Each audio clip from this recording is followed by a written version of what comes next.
Again, beard's coming on. People keep asking me if I'm growing a beard, and I tell them no, I'm acting the goat, as you do. Right, through popular demand, sourdough. So I'll run through the sourdough starter. This is mine, how to make it, okay? So all you need is a sterile jar, and what you need to do is put some flour in and some water in equal amounts. So if it's, for example, this jar here, you'd use 100 gram of flour, 100 gram of water. Don't matter if it's cold, because it'll soon warm up in the room to room temperature. That's where it wants to be stored at, not in, you know. So you do that and leave it for about 7 days. But in the meantime, once it starts bubbling, you start feeding it. You give it some more flour, because sourdough lives off protein in the flour. So you have to put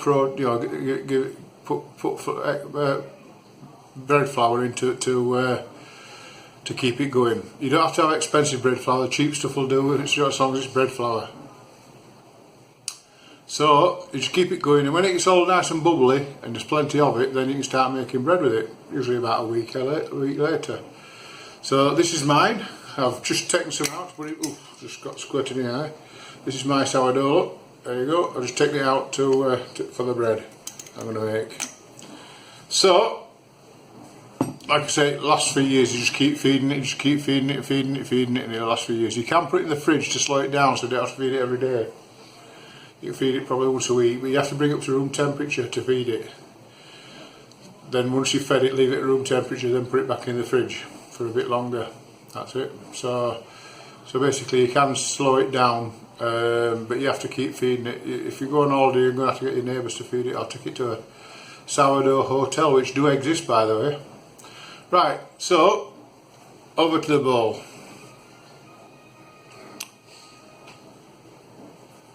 Now then, in this bowl, there you go. I'll just move it over so you can see it. I'll move camera over a little bit more. That's it. In this bowl, I've got. I forgot what I'm going to put in now. I've got 600 grams of flour, bread flour. I use extra strong bread flour because I think it gives you a better rise, and obviously it's got more protein in it, especially when you're working with sourdough. So I've got in there the flour, 600 gram of flour. I've got 2 teaspoons of salt. Bread's no good without salt. You've got to have salt in bread. You have to excuse the dog barking. So you've got I've got two teaspoons full of sugar, because you've got salt. Sorry, 2 teaspoons full of sugar as well. 2 teaspoons of salt, and a little bit of yeast. Not a lot. It just makes your bread a bit lighter. That's it. The rising will be mainly done with the sourdough, and sourdough tends to rise more when it goes in the oven rather than before. It's not like when you make bread with yeast. It doesn't rise as much, but it rises when it goes in the oven. But I'll put a little bit of yeast in, just about half a teaspoonful, just to get that extra lift and make it a little bit lighter, because my missus likes light bread. So all I'm going to do is add the water now. I can't tell you, I'm going to put in the description the ingredients what I've put in, but I can't tell you about water, because water, it depends on your flour. Some flours soak up more than others, so it's just a matter of playing it by ear. So I've got some tepid water here. I'll just put a bit in and mix it around. There you go. Just keep adding it till you end up with a dough, basically, just like you do any other bread.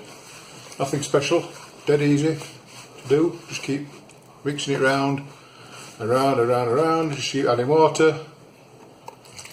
That's it. Now if it does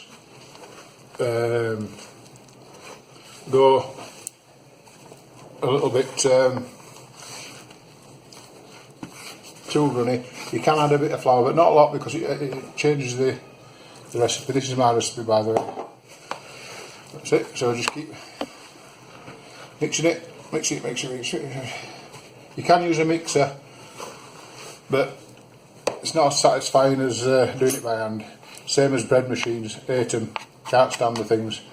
You can't beat working by hand. So just need a little bit more water in there, I think. Yeah.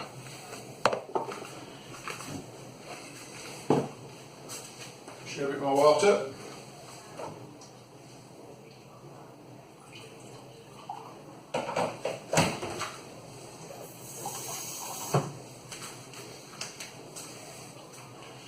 need a lot.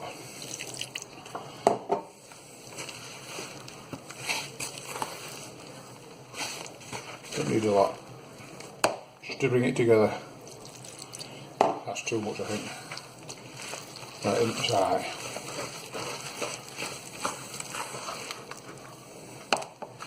Get the scraper. Now, a scraper, it's worth your while investing in a scraper because they are brilliant. You can't make bread without them, really. So, we'll just put that around there. That's it, scrape it all around, make sure you've got all the flour in. That's it.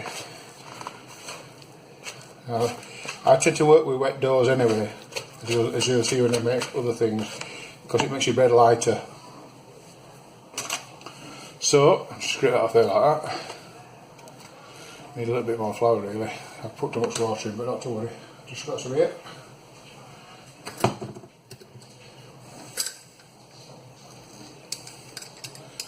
You don't see me get it out of the bag because I buy it 16 kilos at a time. Because I go through a lot.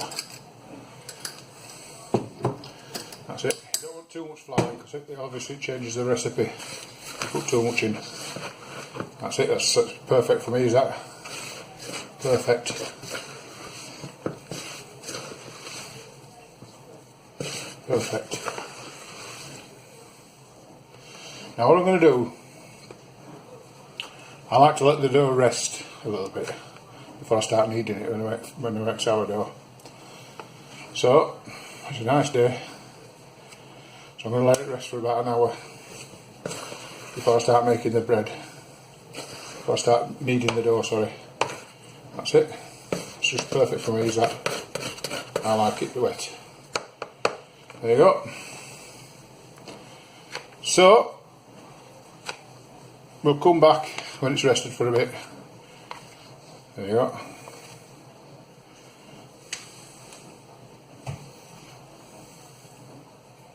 All I've done is covered it with a towel, move it to one side, and then just leave it for an hour to rest. Let all the gluten happen and change and one thing or another, and all give the sourdough a chance to start working on the protein and everything. If you leave it too long, the protein, the sourdough will eat the protein out of the bread, so it won't. So basically, it'll eat your bread with protein, with the bacteria that's in the sourdough. So there you go. See you in a bit. Sorry I didn't get the kneading of the bread and things like that and one thing or another. The camera stopped and I hadn't realised. So sadly I didn't get that, but we'll be doing kneading in the next bread one anyway, so I'll show you all that then. So there's nothing lost now. But basically you use the heel of your hand and you push the bread and push the dough, sorry, and pull it towards you and push it back again. But I'll show you in the next video. So I put the bread in the proving basket and it's nicely risen. You'll see it in a moment. I'm just waiting for the oven to warm up. I've had one or two things to do, so it's over risen a little bit. But not to worry. It's risen. Like I said, normally sourdough does all the rising in the oven, but rather than out of the oven. But I put a bit of yeast in because I like it to. We like it to be a bit fluffy inside the bread rather than, because sourdough can be a bit heavy. By the way, they say that sourdough bread is better for you, it's easy to digest. So it's been around for thousands of years, so they must be doing something right. So shortly you'll see the bread before it goes in the oven. A little bit about baking in the oven. Now if you go to B&Q and buy a terracotta tile, they do them, they're about half an inch thick, terracotta tiles. Even if it's got a knock edge cut off, it's as good as a stone. But don't go out and buy baking stones or things like that, too expensive. Just get a terracotta tile from B&Q or any other DIY shop and use that. That's it, that's all you need. Just get it all clean when you bring it home, make sure it's clean and stick it in the oven and off you go. Terracotta tile, stone baked bread. That's the easiest thing to do, cheapest thing to do. So just go out and get just send one. That's it. So shortly I'll be tipping the bread out onto the paper. I usually tend to use greaseproof paper to put it in, It makes life a bit easier. It doesn't stick to the peel, because I do use a peel, a bread peel, which you'll see where I get the bread, put the bread in. But yeah, so like I said, shortly I'll be putting the bread in. So this is my bread. It's got its little hat on and its proving basket. So I'll just take its little hat off. That's it. There you go. There it is. The proving basket. Hopefully it hasn't stuck. That's the worst thing with these baskets. You've got to be careful, especially when you use a wet dough like I do. So I'm going to try and get it out, but I'm not going to do it on camera just in case I mess it up.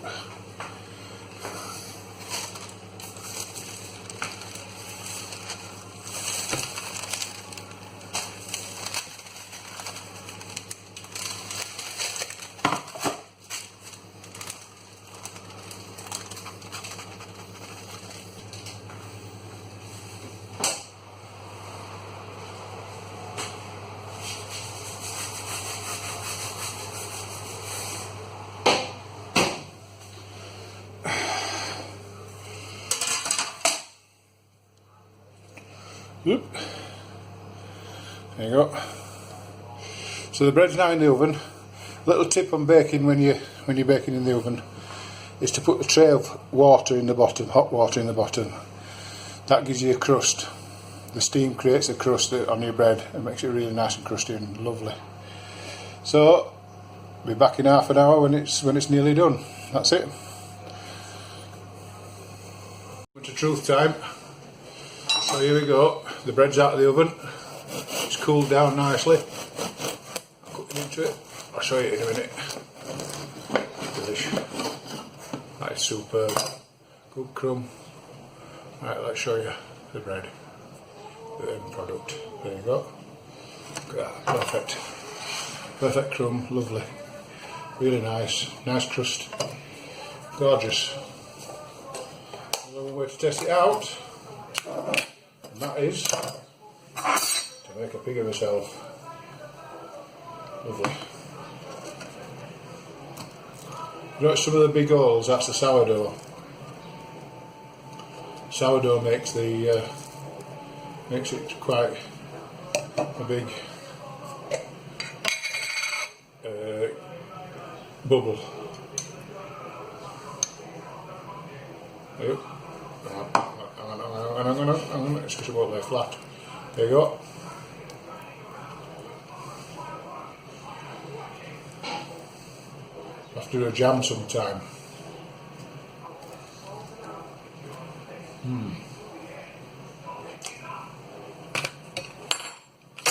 That is nice.